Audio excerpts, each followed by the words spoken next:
Mi mare era Carmen, la del Pou, i era una persona que tenia una bondat increïble i que de fet avui estic un poc més tranquil i normalment m'emociono sempre molt, però avui per lo que sigui estic un poc més tranquil i si no fora per ell, si no hagués sigut per ella, això hauria sigut impossible. Perquè la força, l'estar sempre al nostre costat, l'estar en casa, tot això ens dona una seguretat als tres germans i una unió que vull que perdure, espero que perdure fins que sigui gran. La mare ha sigut la clau com a mare i com a dona.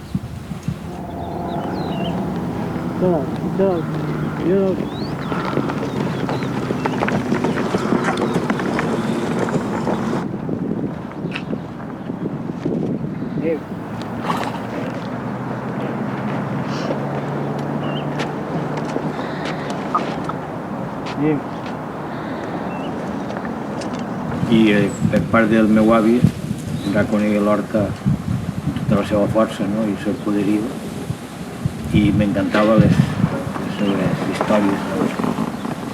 I me vaig empapar d'aquestes històries que anaven carregades també de filosofia i per la meva part de molta nostàlgia ja, perquè veia que el món en què estava vivint jo ja no era com el que ell m'estava contant, i el que a mi m'agradava realment era el que ell m'estava contant i una mica menys el que estava vivint.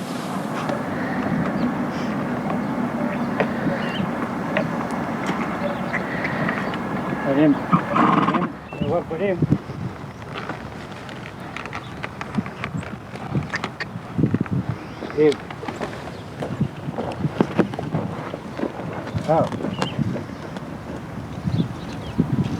Després hi ha una cosa que la recordo molt, que era que ma mare tenia un caragol de mar gran i me deia, mira, fica-te-lo a l'orella, quan era jo xicotet, era petitet, fica-te-lo a l'orella i veuràs la mar, el soroll que fa. I era curiós, no?, perquè te ficaves el caragol ahí a l'orella, veritat, i escoltaves com se manejaven les oles, si anava vent, com bufava el vent.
Pots imaginar que no és fàcil, quan no n'hi havia res de lo que n'hi ha ara, no estava la playa, no estava l'autovia, eren camp, les dunes del mar, els camps, algun camp d'arròs, doncs tot allò, les desembocadures de les séquies, que en el cas d'ací hi ha una séquia que és la séquia Morra, que desembocava directament al mar.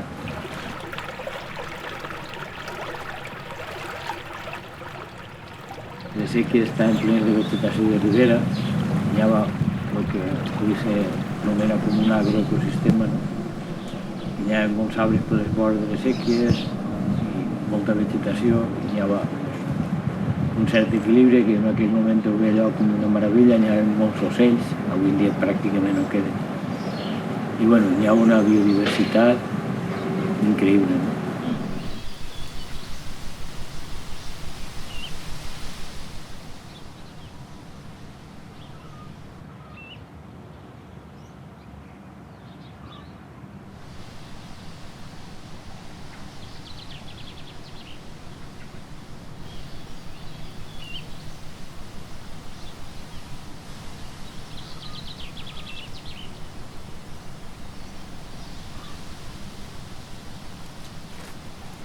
Tot aquest poder que tenia el llaurador, que aleshores també el tenia la societat, se l'estaven quedant quatre grans empreses.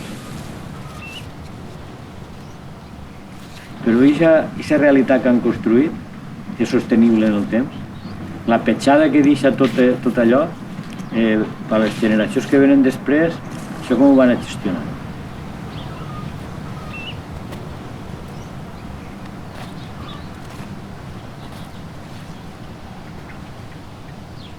I tenint una societat al seu servici, no?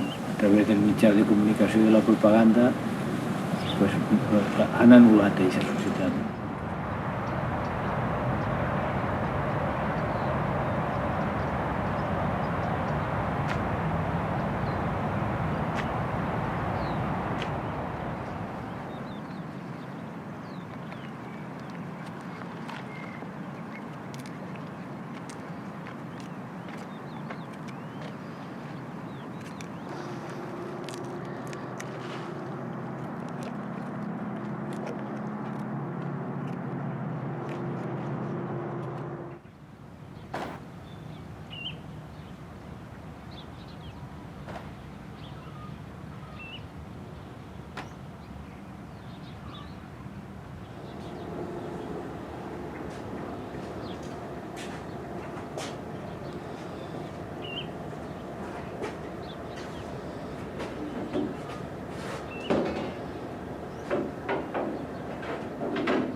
Jo treballava en un despatx, treballava a la universitat, després vaig estar treballant a l'editorial familiar, treballava 100% en un despatx tancada.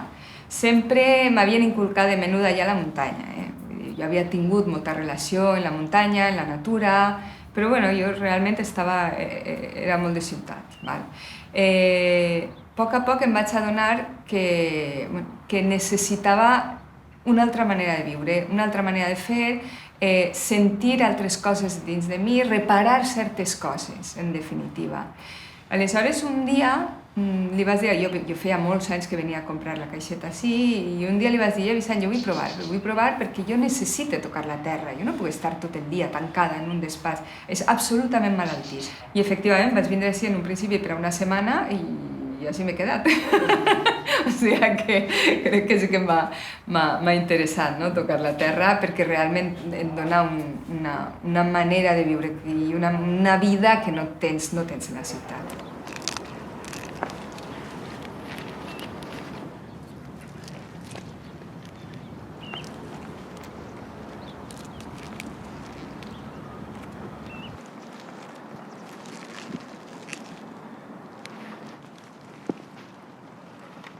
El que a mi m'agradaria inculcar també és que això és un estil de vida diferent.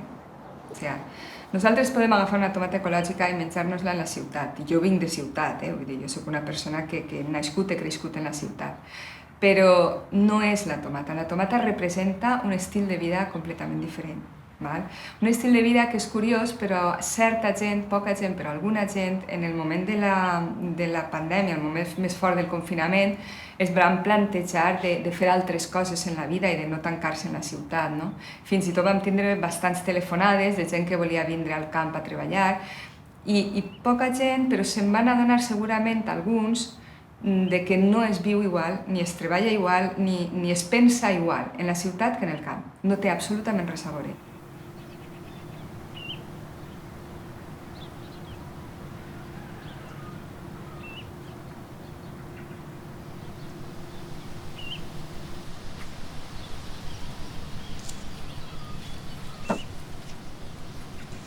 La tasca de l'agricultura és cultivar la terra ben cultivada, sense ningú tipus de veria, que puga danyar ni a la terra, ni a les plantes, ni a les persones. Donar de menjar a la seva família i donar a menjar a la major part de la societat possible, d'una manera sana i honrada. Això se diu independència i sobirania alimentària. Això és. I això s'ha fet, i això se pot fer. Així, al País Valencià, el Tribunal de les Àvies fa 900 anys que existeix. O sigui, tenim una agricultura de més de 1.000 anys impulsada per els àrabs.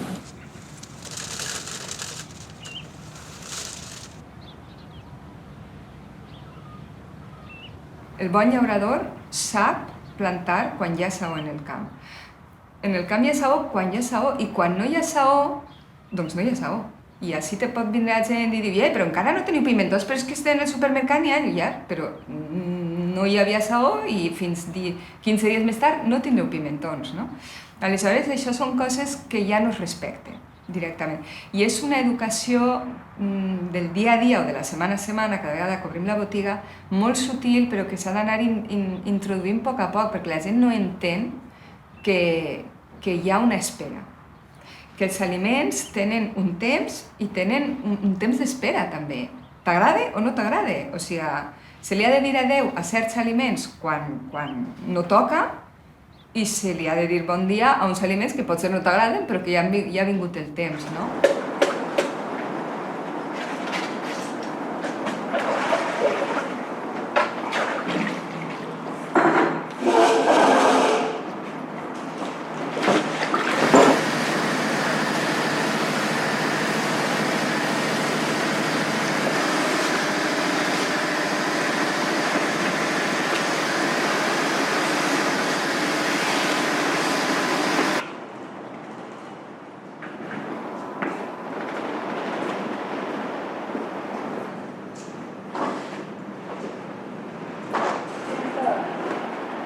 Com és possible que el ser humà ha vingut així a la Terra, el ser humà, a tindre enfermetats, a patir? Això ho dia la Santa Madre Iglesia Catòlica, que és tot mentira. Així no han vingut a redimir res, així han vingut a tindre salut, per això hem nascut. Qualsevol animal que naix en salut, i viu en salut, i aplega el seu moment i se mor. I despedim de comandar y de la botiga, ¿Qué hacemos? ¿Ponemos en la caja o no?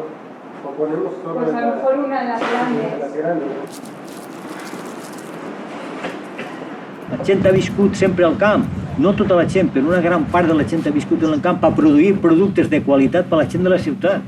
Això són les línies mestres, desestructurar aquesta política que n'hi ha de les grans ciutats, perquè ahir la majoria de gent el que està és patint.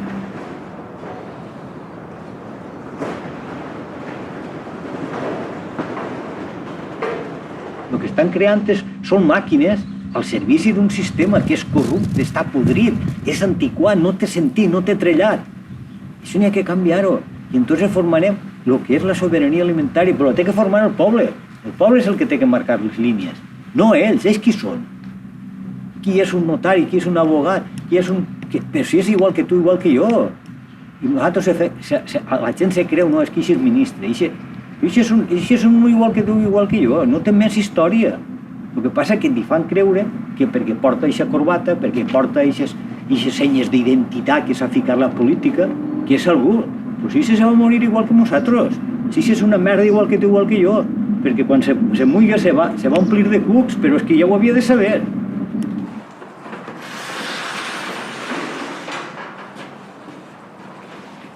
Una manifestació l'altre dia contra el canvi climàtic.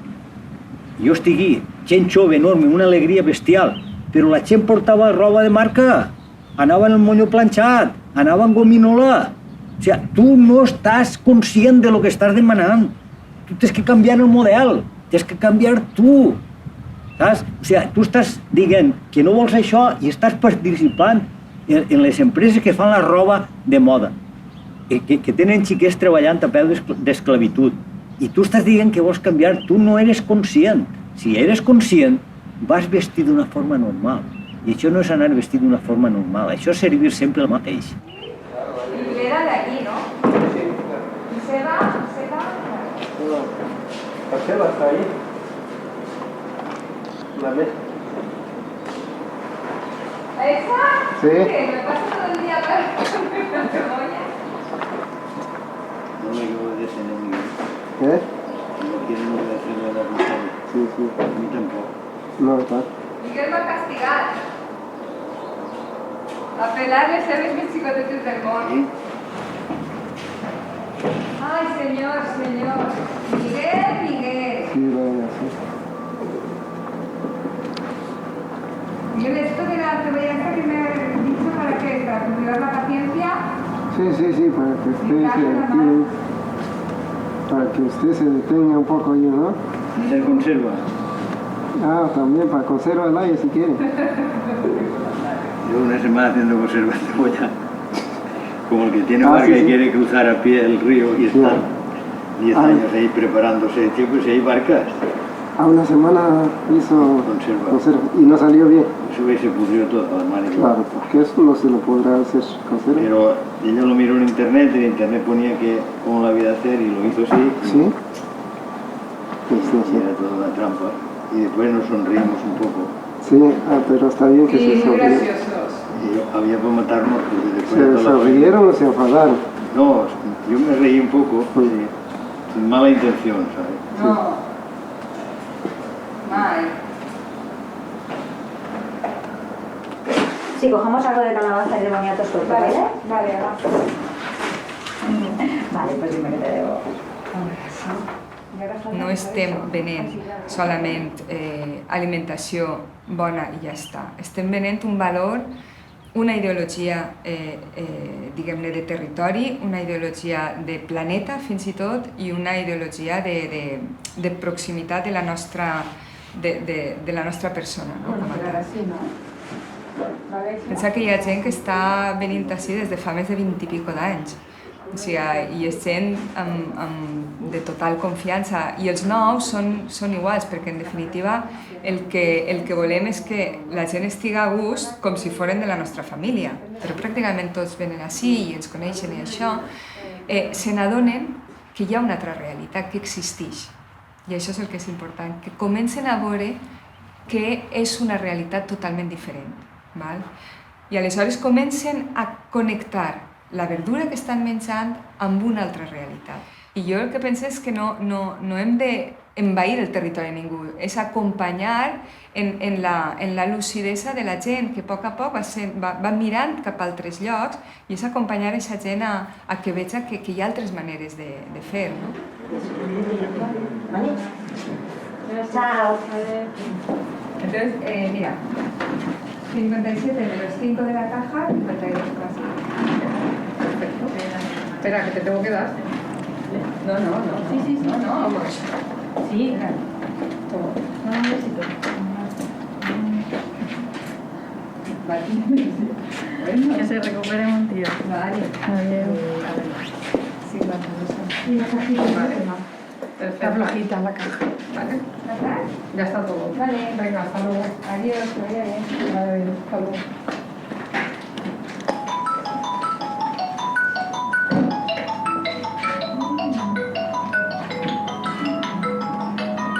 ¿Sí? Sí. Pues allá.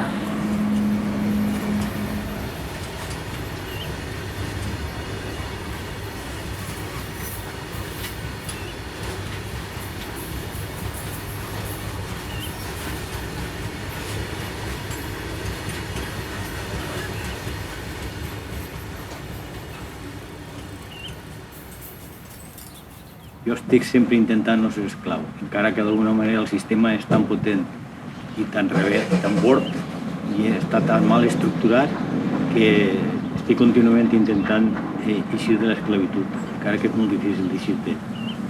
Això és el que més sempre m'ha... I l'estar a la llei lliure, o sigui, el que me pega l'aire, el sol i la puja i vull que hi hagi algú que m'ensenya, però que no me mane, que no m'obligui, que no me clave en una fàbrica o que me clave en el camp i sigui un esclau. I cada vegada el sistema apreta més i intenta esclavitzar-me més. Però jo cada vegada sóc més rebel, no?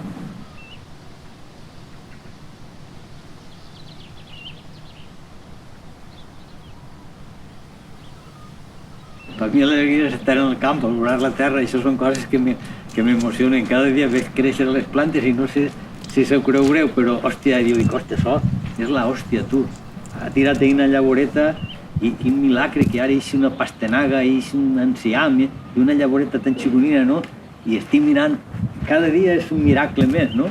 Però quan t'alces allà a les 5:30 del matí, el temps encara va tranquil, va relaxat, el sol no ha eixit, per tant no pots anar al camp. I aleshores s'està reorganitzant tot, estàs... Eixe moment del dia de posar-te en el lloc, els galls que comencen a cantar, no? No sé com es diu, no? Els animals que comencen també a estar vius, això és un moment extraordinari. I en estiu, un moment preciós és cap allà a les 8, les 9 de la nit, quan està ponent-se el sol i estàs en el camp, això amb la frescor que agraeixes, no? En el mes de juliol, el mes d'agost, que dius, per fi pots respirar, no? A les 9 de la nit.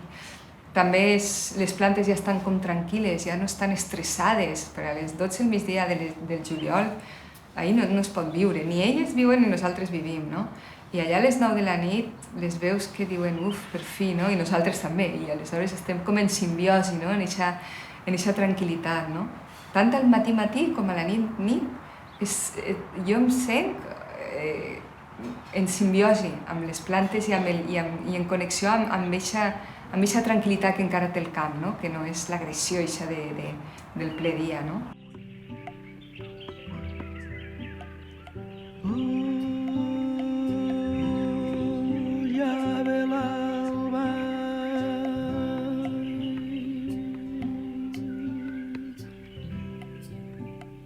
El seu bosquet que ja és de dia